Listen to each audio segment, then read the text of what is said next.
walk. So I said, let's talk about Black Mirror, season 7, episodes 2 and 3, right? Now, if you caught my other video that I did yesterday when I talked about episode one was good. I spoke with one of my friends and they really enjoyed episode one.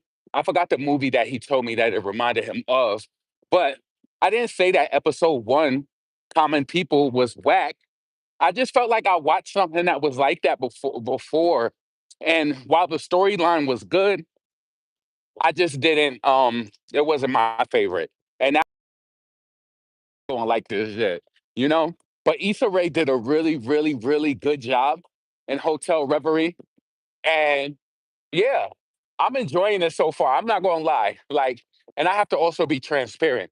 Like throughout the years, I have fallen off. Like I've watched Black Mirror here and there, but I haven't kept up with all of the seasons. But it's been a show that I've loved, since the beginning. I got in on it when it first came out, and it was just like I loved it. So you know, I feel like once when you watch the show, the first season, you kind of have an understanding of what to expect from the different episodes. But when I tell you where I want to start off first, let's start off with episode 2, Better Noari, right? So that episode is about that girl who she worked at this chocolate firm and she had like these nut allergies or whatever. So she worked there and she was like a big wig there or whatever, right? So they're doing this focus group and they're eating the chocolate. And she noticed this girl from high school came for the focus group and she didn't want her. So the girl did the focus group. She actually was telling people how the chocolate was really good. And some people said that they didn't like it, but she got them all to change their mind. So this woman actually ended up applying for a research job there. She seen this woman in the bathroom. Now, I personally feel like I don't remember her name from episode 2. The mixed girl that had the black girl. She had I can't remember her name. Was her name Val or something? I can't remember her name. But her energy was kind of mean. Like I didn't like I kind of seen why that girl was doing that shit to her, to be honest with you. And that girl reminded like she wasn't transparent because she was the one who started that rumor about her freaking off with that teacher. So whoever that worker was, should I put something on my screen or should I just leave it like this? I'm gonna just leave it like this. Y'all nosy. Y'all want to see something anyway. So whoever that whoever that worker wait. So the girl came in, she did the focus group. It was like she could see her through the mirror. You go places because I worked at a place that did focus groups and they could be able to look in on people and they wouldn't be able to see them. So that girl, she was like, "Oh, I'm gonna apply. There's a research position available." And so her energy, the woman who worked there, her energy was just off. She was like, "Oh no, there's not a research position available." It's like you're giving away all of the red flags that you're pressed. And she didn't want this girl in her space because she said she was a freak in high school. Like I guess different, weird, or whatever. So basically, episode 2, Better Noir, was about this girl who she was the only one able to see all these weird things about her, and nobody else was. Come to find out, this woman, I guess she was like into computers and programming, and she had this damn switch where she could make everybody believe what she was saying and make things appear as they were not. It was really cool though. Like I really loved episode 2, Better Noir. I really loved that episode. But now I feel like Hotel Reverie, even though it started off slow, I really, really love the ending of it. It was just really cool. Anyway, so so anyway, so so with Better Noir, that girl, she was controlling. She turned this woman's employees and employer against her. Like it was this one girl complaining that she was buying this $4 almond milk and how somebody kept drinking it every day. And this bitch, what was her name? Beverly? I think her name was Beverly. Maybe that's what I'm thinking. Val. But Beverly, who was a weirdo girl, she manipulated it and showed that the woman, I can't remember her name, the main character, she told everybody that she drank it. And she was like, yes, you drank it. And then she had it on camera that she was drinking the milk. And then she got so like belligerent and disrespectful. So she ended up losing her job, right? Come to find out, she done reached out to somebody who she used to go to school with. Now, this other girl was obviously bullying Beverly too. I think that was her name. Don't tell me you're wrong, whatever. She was bullying her too. And the girl ended up committing suicide. She was like, the husband was on the phone. He didn't even understand what was going on. She was like, what's going on with her? She was like, oh, she passed away. She took her own life because things kept happening and nobody believed her.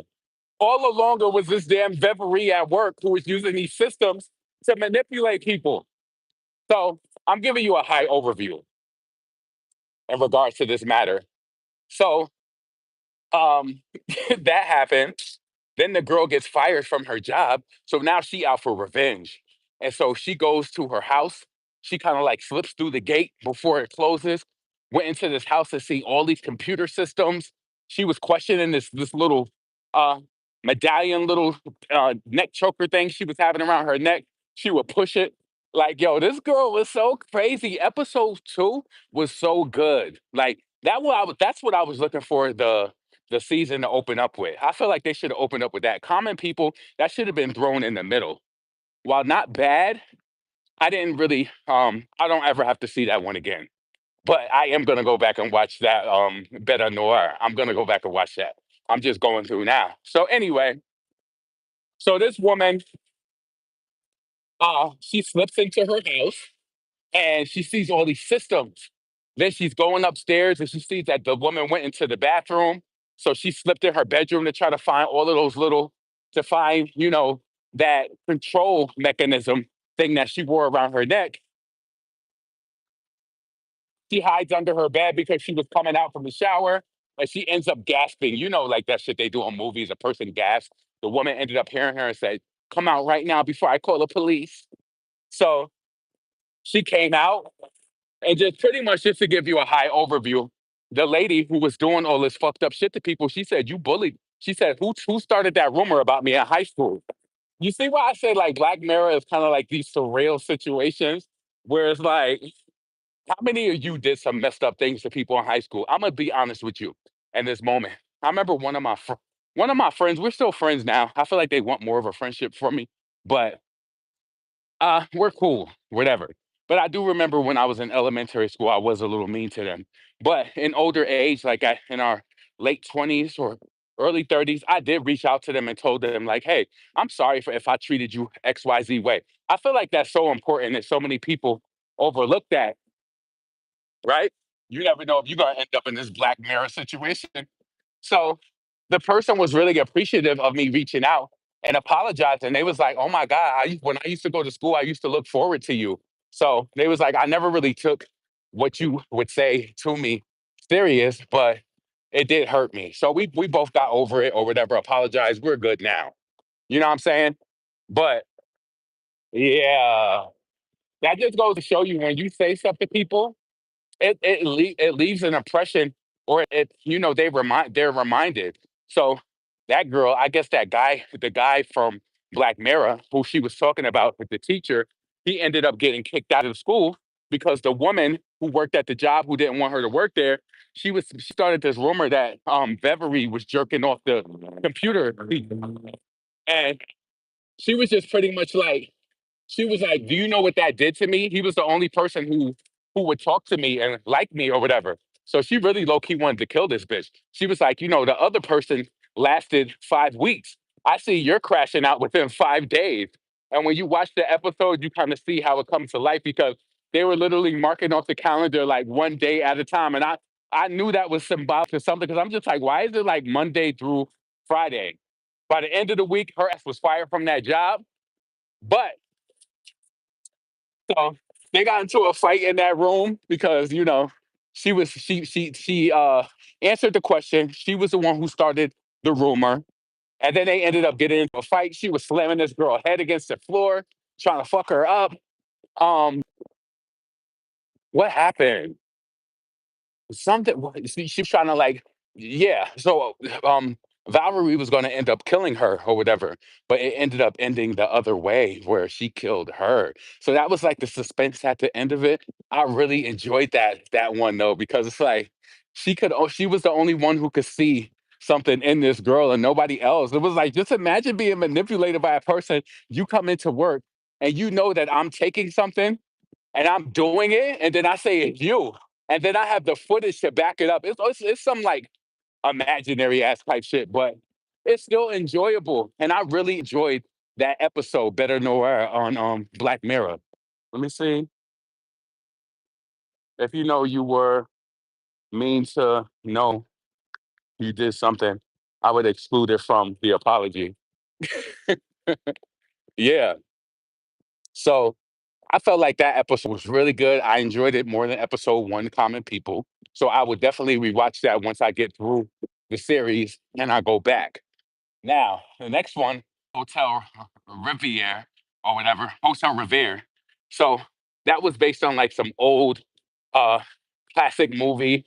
And I think was it like a AI type acting job for Issa Rae, but it ended up turning real. Of course, once she was in it, she was only supposed to get in there and act out some scenes and get out.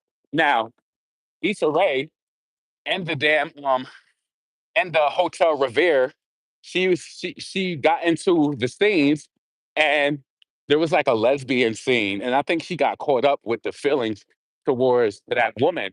That was shocking to me because I don't remember Hotel Revere. That's like an older movie or whatever. But she ended up getting caught up with that woman and the movie got thrown off track. So they needed to like create um different moments in the movie and she just got thrown off. But the whole time it was just like in her mind. She was laying there and I guess you would call it like she went to get on to go on set, but she was laying on a table. I think they said that she had like a USB attached to her brain or some shit like that. So it was all make believe, but in this make believe story, shit got thrown off. Like the elderly woman, what was her name? Was it Madame somebody? She was supposed to drink the poison and die, but she didn't end up drinking it. The dog drank it, so the whole story was out of whack. Like, yo, I at first I ain't gonna lie. Hotel Revere, I was just like, oh my God, this is gonna be another episode I hate. But it really heated up. And I really, really liked it. Like, I really, really did. And so within that, you know, Issa Rae, certain things supposed to happen. Like the guy was supposed to attempt to kill his wife. That was at the end. I'm jumping around because I really don't want to tell you all of it in case you want to go through it. But um pretty much the gist of it was that Issa Rae was supposed to go. It's all supposed to be make believe, in your mind for a make believe type of thing. But certain events got out of whack based off of things not going right. And I don't know if that was due to programming on the end of, the producers or whatever. Then also within that movie, some sort of drink spilled on the computer system. So the whole movie was just stuck. And Issa Rae started telling the woman, was her name Dorothy or no, what was her name in there? Clara. She started telling her how this was all fake and that, XYZ. So they they started falling for each other and some sort of lesbian relationship. And one of the scenes they woke up together in bed. It was crazy. It was crazy. Like I said I wanted to do a video and talk about it, but I'd rather just do it now in the moment while I'm walking and just get it out. But um it was really good though. Like I think some people may be thrown off with the black and white. See, I say that me being an 80s baby, coming from that era and being introduced to like color TV and all of that. I've lived through all of that. So it's like I feel like 80s babies kind of have it the best because we've seen technology advance. We've seen social media come into play. So it's like I feel I notice certain people in my peer group where and it's not so much getting involved in things, but just staying afloat and understanding like, how things go. One thing I didn't get into, what was that? What was that damn site where people used to post all of those pictures? to I didn't get into that site. I got it on my phone now. I just didn't understand it, but it was almost like what was that site? People used to post PORN on there too. I can't. What was the name of it? Oh, I can't. It was like a Pinterest type site. Excuse the wind if it's blowing, but yeah. But anyway, episode seven. I'm sorry, season seven, episode one. Episode one. I'll give it about a seven if you watched that already. You know, like I said, one of my friends, they really, really, really enjoyed it. They was like, "Oh my god, it was so good." And I'm not discounting it. It was a good episode, but I felt like the other two was better, in my opinion. So I really want to know what y'all think about it. Let's see. Got a Tumblr. Yes, Tumblr. I never got into Tumblr, but Tumblr was good for certain things, like people who was into the PORN and all of that. Tumblr was a good addition, but it wasn't as popular as other sites. So yeah, let me see. But yeah, I love this. I love the surreal feeling of the things related to Black Mirror. Like if you catch this video, and I can't think of what my friend said that what common people reminded them of, but you know, just imagine like somebody getting a brain tumor and they're about to just be brain dead, and they just had like some sort of system that would allow them to navigate through life.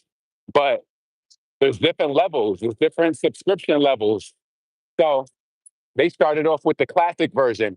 And the classic version is kind of like YouTube, where you get on there and you don't really pay anything and you get the ads. I hate ads. Like right now, I got the basic Netflix plan because for the basic Netflix plan, you watch it and it's $7. It's like $8 per month, right? But you get ads. And if you pay 17, which is going to be like 18, $19, you'll get no ads. It's not worth it for me to get that. I'd rather watch no ads on YouTube. So yeah, I'm not going through all that because I'm not paying $17 for a YouTube. Nah, I think I pay $15 a month for YouTube premium. And then I just got Netflix. And now what I'm going to do with this $8 subscription during the month, I'm going to go back and I'm going to watch all of those other Black Mirror episodes. I'm gonna watch all of them and make sure that I get caught up on it because it's just a show that I truly enjoy. Issa Rae did so good playing her lesbian role. It was like even when once the episode was over, she was still trying to like reach back out to the woman or whatever. It was just all make believe though, but they did a really good job executing that episode. And then she was at a point at the end of the movie where in episode three in Hotel Revere. She didn't want it to end because she really started to love that lady, even though it was all made up. The woman ended up killing her husband because the husband tried to throw Issa Rae over the damn off the damn rooftop. It wasn't supposed to go like that though. And Issa Rae was like, "I'll take the charges for you." And they're like, "No, if the movie doesn't end right, you're gonna be stuck here forever. Which means you're gonna die in real life." It was so cool. I really liked it. Let's see. But yeah, yo, check out check out Black Mirror season seven, and leave a comment below if you've checked it out. If you have got beyond episode three, let me know what you've liked so much so far and what you dislike. So listen, I'm about to get up off of here because I want to like enjoy some music, but I just wanted to come and give my quick little opinion on it. I think Issa Rae did amazing. Episode two, Better Noir, that was really good. I love that. And when I was watching it, the ending took a turn because you would have thought that the woman would have got unalived, but she ended up unaliving the woman who went to school with, who started all this drama, which I think that was an interesting way for it was an interesting way for the episode to end based off of all of the drama and shit that she caused and that other lady who committed sui. So that was a great ending, but I fully enjoyed it. So check out Black Mirror if you have that. If you're subscribed to Netflix, and get in the comments to let me know what you think. Listen, I'm up out of here. We finish completing this walk, and I'm gonna do an upload later. So be on the lookout for that. Just trying to figure out what I want to talk about, but I will be uploading something later. All right, peace.